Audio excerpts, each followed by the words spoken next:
নমস্কার বন্ধুরা, আজকে আমি আপনাদের জানাতে চলেছি পঞ্চমুখী হনুমানের ছবি যদি বাড়িতে রাখেন কি কি সুফল লাভ হয়।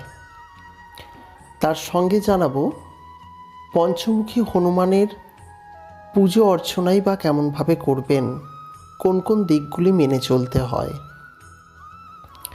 এছাড়া আপনাদের একটি বিষয় জানিয়ে রাখি, আমাদের এই চ্যানেলে হনুমানজির ওপরে বহু ভিডিও রয়েছে। যারা প্রকৃতই হনুমানজির ভক্ত অবশ্যই চ্যানেল ঘুরে দেখবেন। হনুমান চল্লিশা পাঠ এবং হনুমানজির বহু মন্ত্র সংক্রান্ত ভিডিও কিন্তু আমাদের এই চ্যানেলে পেয়ে যাবেন। যাই হোক, আজকের বিষয়ে আমরা বিস্তারিত আলোচনায় চলে আসব। তার আগে স্বাগত জানাচ্ছি আপনাদের পৌরাণিক কথা ইউটিউব চ্যানেলে। যারা প্রথমবারের জন্য আমাদের চ্যানেলের ভিডিও দেখছেন তাদের কাছে অনুরোধ রইল শেষ পর্যন্ত ভিডিওটি দেখুন। আশা করি এই ভিডিও আপনাকে সমৃদ্ধ করবে।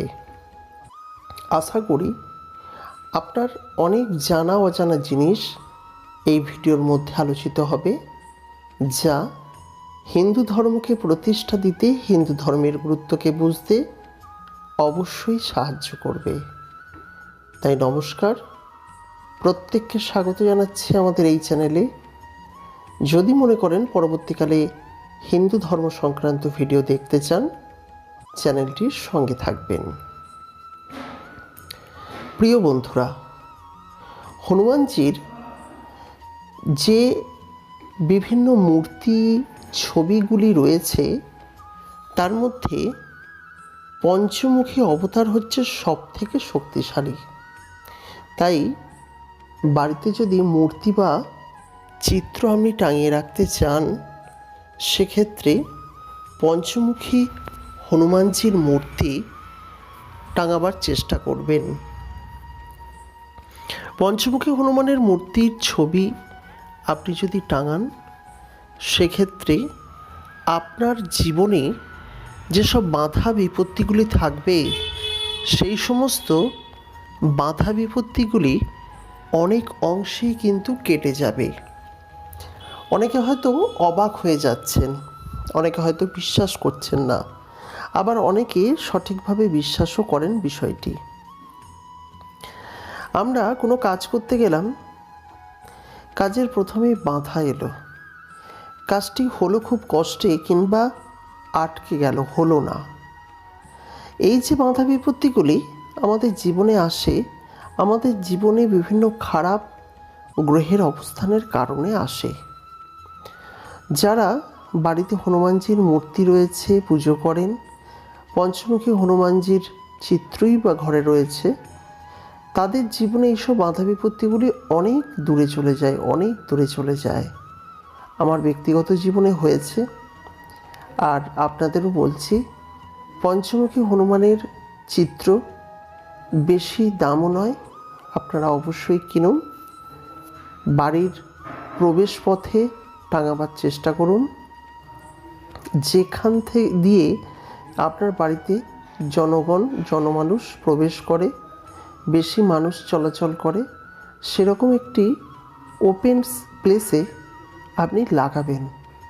বেডরুমে লাগাবেন না, অনুরোধ রইল।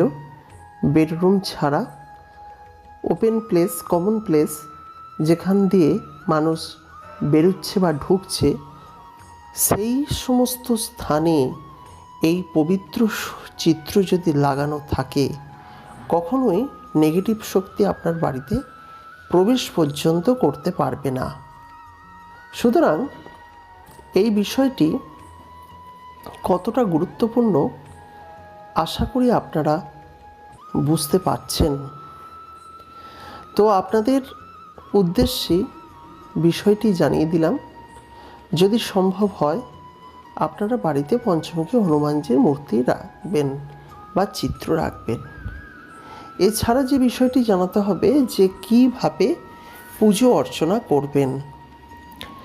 যদি আপনি প্রকৃতই খুব সমস্যায় পড়েন, গ্রহদোষ চলে বা শনির ধাইয়া বা সাড়ে সাথী চলে, সেক্ষেত্রে হনুমানজির পুজো করবেন, শনিদেবের পুজো করবেন, সঠিক সৎ পথ অবলম্বন করবেন, সমস্যা কিছুটা হলেও কিন্তু কমবে, মোটেই বাড়বে না, কমবে। এখন প্রতি মঙ্গল এবং শনিবার এই দুটো দিন নিরামিষ আহার গ্রহণের কথা বলা হয়েছে। পারিবারিক অশান্তি থেকে দূরে থাকবেন, বচসা থেকে দূরে থাকবেন, চেষ্টা করবেন বচসা থেকে দূরে থাকা, পারিবারিক অশান্তি থেকে দূরে থাকা, কারণ এইগুলোই কিন্তু নেগেটিভ শক্তির সৃষ্টি করে। এছাড়া মঙ্গল এবং শনিবার প্রতিদিন করতে পারলে ভালো। মঙ্গল এবং শনিবার কর্পূর দিয়ে আরতি করবেন হনুমানজিকে, কর্পূর দিয়ে আরতি করবেন সন্ধ্যার পর। হনুমান চল্লিশা পাঠ করবেন।